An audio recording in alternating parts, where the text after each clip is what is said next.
All right, greetings and salutations, you guys. Welcome to the Crypto Truth, where I give you the truth as I see it. Okay, so I wanted to talk about real quick. You really, in the crypto space, you really have to take your emotions out of it. Take your emotions out of it. Stop looking at the crypto space um, like a day trader. Now, if you're a day trader, if that's what you want to do, that's fine. But for many of you who want to create real wealth, hold on to your assets and just survive. And that's the main thing that these retailers, not retailers, these investors, these companies, these organizations, they're investing hand over fist, millions and millions and millions and millions of dollars every single day into Bitcoin, into Bitcoin. And as soon as the price go down, they know that people who have weak hands are going to sell away their everything because they're scared or they're afraid of losing money. And then what happens is they buy it up, they buy the dip, and then they're good to go. Why? Because they actually have the money to do that. They did it back in when the price was like 3,000. I forgot what company it was. They were like, yeah, well with the six, it was at 6,000, and then it went down to 3,000, and then we were like, hey, they bought a ton of Bitcoin. This is going to happen. But people, listen. If you want to create real wealth for yourself, and by the way, this is just my opinions only, but I'm just giving you the truth as I see it. If you want to create real wealth, you're going to have to stick. You're going to have to hang in there for the long run. You're going to have to, whatever the market says, that right now the market's red. So what? Me personally, I woke up, I'm like, I'm smiling, I'm having a great day because I know that this is just, this is just temporary, excuse me. We're all going to get to a point, and like I said, when the next bull run, when you guys see the next bull run, obviously a lot of people's emotions are going to be in. They're going to be super excited. Man, I made $1 million. Yeah, boy, I'm buying a Lambo and everything else in between. Like, that's wonderful. That's great. You've got what you needed, and that it's so exciting. But one of the things is you have to stick in there. You have to understand and put things in perspective. Where was Bitcoin 9 years ago? You see what I'm saying? If you guys hold on to your cryptocurrency that you have now, first off, you want to invest in solid projects. And I talked about that before. But if you invest in solid projects and you just go ahead and just let it sit, it's a solid project. It's going to move forward. It's great. You always invest in technology. That's my own personal opinion. I invest in technology. If it has great technology and a great team behind it, and it's new and it's something that hasn't been done before, I'm probably going to try to invest in it. You see what I'm saying? And again, that's how I found out about Holochain, because I actually did my research to find out what was going to be in the future. I didn't want to know what was going on right now with blockchain and everything else between. I'm like, there has to be something else out there. There has to be someone that's stepping forward and getting forward. But I understand, me personally, that with me and my small investment in Holochain, I understand that it's going to take a while. It's probably going to take a couple of years or 3 years or 4 years. But let me put this in perspective for you. If I wait 2 or 3 years and make, I don't know, $500,000, that's what? 100 and something, over 100. I'm really bad with math. That's why you guys don't ever hear me talk about numbers and stuff like that. But that's like 100. That's like over $100,000 per year, over $120,000 or something like that per year. When am I ever going to be able to do that? When am I going to ever able to have that opportunity?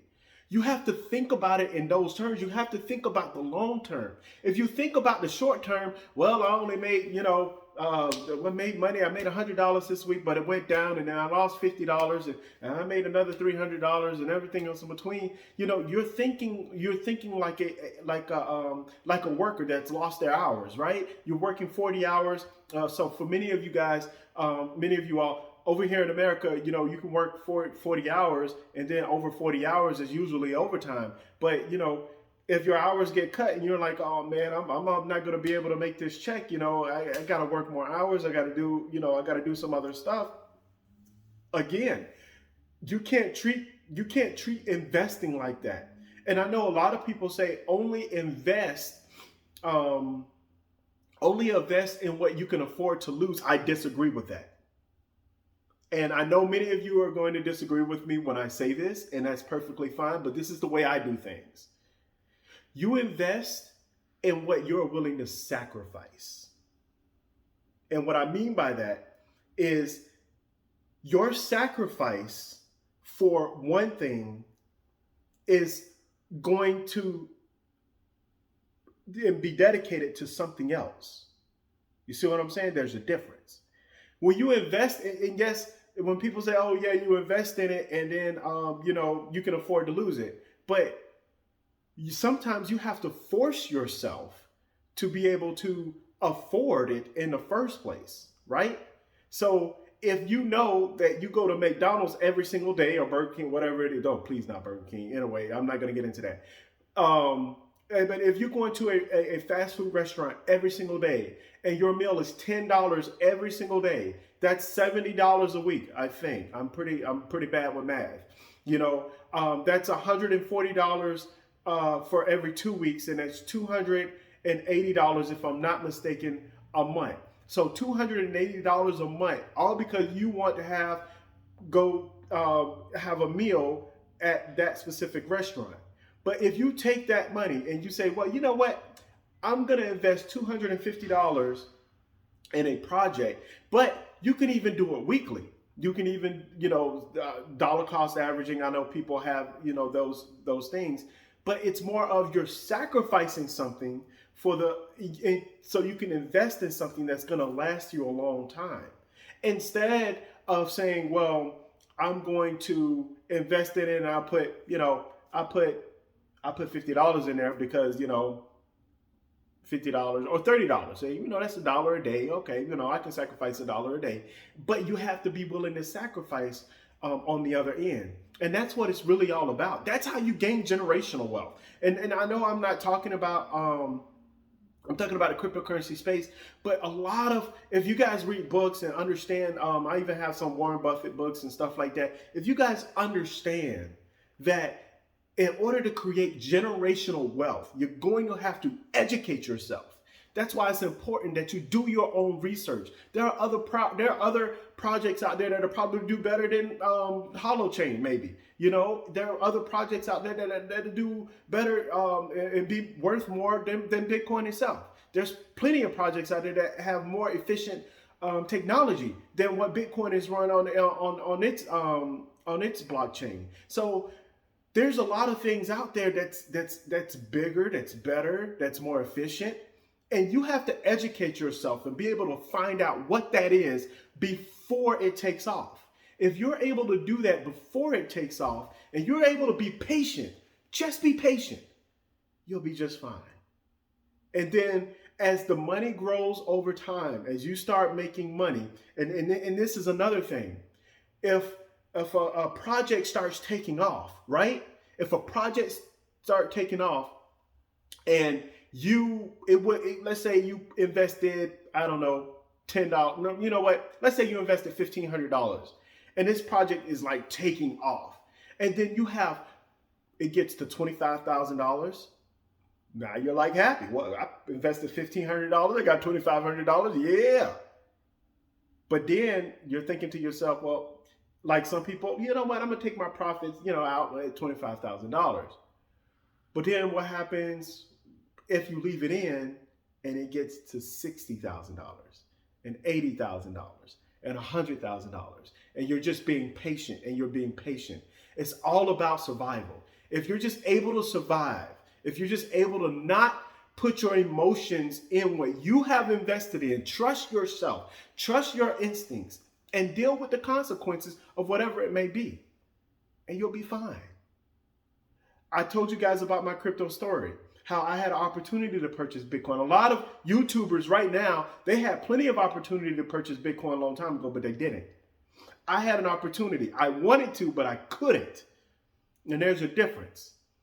And so when it comes to that, we have to take personal responsibility, learn from our mistakes, and move forward. And what I'm telling you guys is not to learn from me as a professional advisor or anything like that, but learn from me from my own personal experience. And my own personal experience says this: if you're just patient, and from what I've learned and from what I've read as well, so it's not just me, but when you're patient and you play the long game, you'll be just fine. Everything will be just fine. So take you guys' emotions out of cryptocurrency. Invest in solid projects. Stop taking your money out and put it in other cryptocurrency because that one's rising and then yours not rising and everything else in between. Be patient. Just let it sit. Find something to do. Go out, play sports, play basketball, go out, rollerblade, go to the park, go to the beach. I definitely plan on doing that this weekend. But do something. Get your mind off of the crypto space and move forward. All you got to do is survive, people. All you got to do is survive. All right, that's enough of that rant. You guys have a wonderful day. I just want to bring that up.